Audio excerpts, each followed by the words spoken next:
এই যে আমরা টাঙ্গর হাওরে আসলাম, দেখছেন এই ভিউ, ওই যে ইন্ডিয়া মেঘালয়, আর আমরা এখনো বাংলাদেশে আছি। এই বোর্ডের মধ্যে ছাদে বৈশা হাওরের ভিউটা দেখার সৌন্দর্যটা এসে অন্যরকম। আসলে না দেখলে নয়, এতদিন ফোনে এখানে সেখানে দেখছি, এখানে বাস্তবে উপভোগ করার জন্য এই জন্য চলে আসছে টাঙ্গর হাওরে।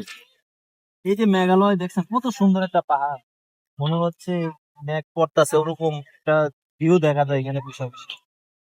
আসলে সৌন্দর্যের শেষ নাই, আল্লাহর দুনিয়াতে সৌন্দর্যের শেষ নাই, যত দেখি ততই সুন্দর।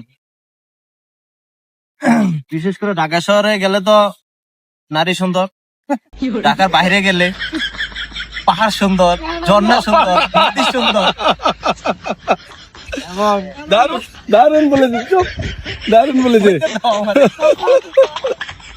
এই আসলে যেমন সুন্দর জিনিস ঢাকাও আছে, তেমন ঢাকার বাহিরেও সুন্দর জিনিস আছে। সবগুলো আল্লাহর দেওয়ার জিনিস, হয়তো যেটা যেভাবে নিতে পারেন, যেভাবে নেয় ওইটাই সুন্দর।